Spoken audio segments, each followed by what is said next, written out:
Hi, this is Kathleen Hassan, and today's email comes from a girl named Sarah, and she writes, Hi Kathleen, first off, I want to say that your videos have been immensely helpful and I admire the work that you're doing.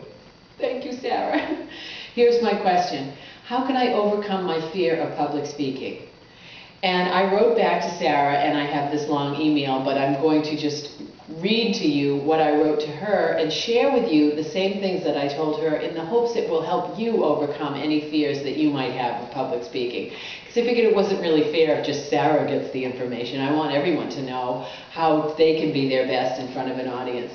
But I started off by telling Sarah that her question reminds me of that famous joke that says, there's a lost traveler in New York. He says, excuse me, how do I get to Carnegie Hall? And the person says, practice, practice, practice.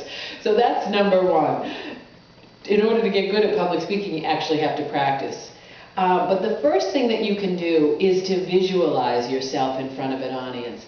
Visualization is a tool where you picture or paint the future in advance. So imagine yourself standing in front of that audience. Imagine the audience just applauding and hinging on your every word, and that you've totally inspired them. So that's the first step. Athletes use this before a game. They practice mentally throwing free shots if they're playing basketball or hitting a home run.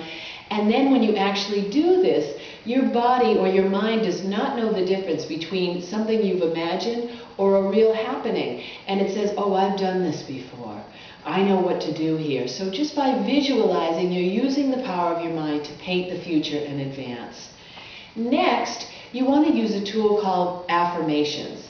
Affirmations are statements in the present tense as if they're already achieved. And they affirm new beliefs, and we'll put new beliefs in there. So instead of saying, oh, I'm scared to death of public speaking, because that's not a belief you want to keep reaffirming or attracting into your life. What you think about becomes your reality. So start saying things to yourself like, in the past I was afraid of public speaking, but now I'm learning how to be more comfortable in front of an audience. Or I handle everything with excellence and ease. Or I'm learning how to be a better public speaker.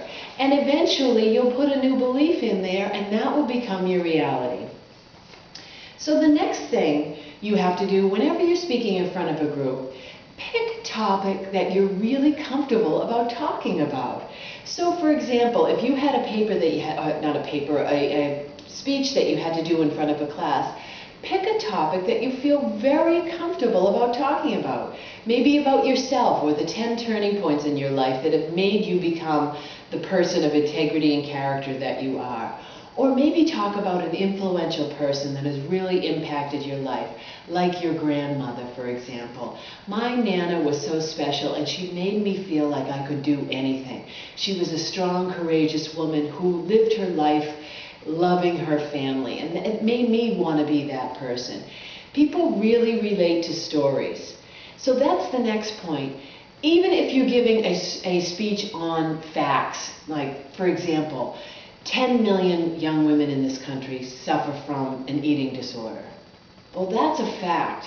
But you might follow that up with a story. People really relate to stories. You might say, I had a girlfriend once, and she was either starving herself or binging and then purging, and I felt helpless to help her.